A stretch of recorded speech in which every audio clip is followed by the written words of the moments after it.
मेरे पास जैसे ये स्टैचू है ना, इस पूरी मार्केट में जाओगे किसी के पास नहीं मिलेगा। इस काम का ये असूल है, पुरानी चीज का। ओरिजिनल पुरानी चीज होगी तो दूसरी नहीं होगी। मेरे पास है।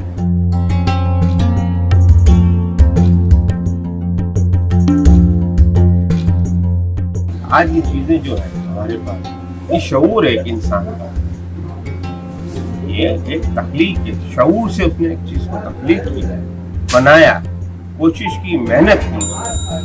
कोई 200 साल पुरानी है, कोई 100 साल पुरानी है, कोई 400 साल पुरानी है, कोई 500 साल उसने उम्र कर ली। अच्छा, हम इस तरह पहचानते हैं इन चीज़ों को कि 500 साल इसकी उम्र है।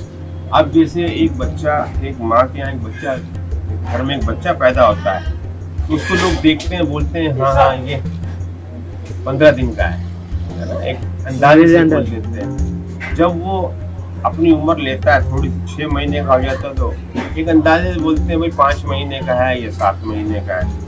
तो ऐसे ही हम चीज़ों को देखकर इसके अंदर कुदरती एक चेंजिंग आती है, चेंज आता है समाज में, कुदरती अल्लाह की तरफ से चेंज आता है। कि मौसम जो है, मौसम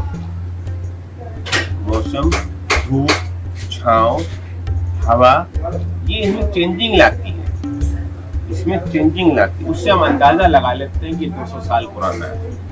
अच्छा, काम से भी पता चलता है, लेकिन वो एक आर्ट बना हुआ है, उससे हम एक अंदाजा लगा लेते हैं कौन सा दौर है।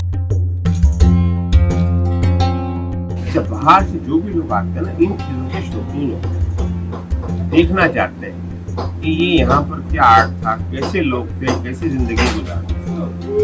इंडिया ने, भारत ने इन चीजों को बहुत संभाला, उस पर उन्होंने बहुत खर्च किया। आज टूरिस्ट वहाँ पे, असल कमाई इंडिया की टूरिस्ट है, टूरिस्टिज्म, समझे भाई, टूरिस्ट। अगर हमारे यहाँ पे टूरिस्ट करेगा तो इंशाल्लाह हमें, अल्लाह चाहेगा तो वैसे किसी चीज़ की कमी नहीं होगी।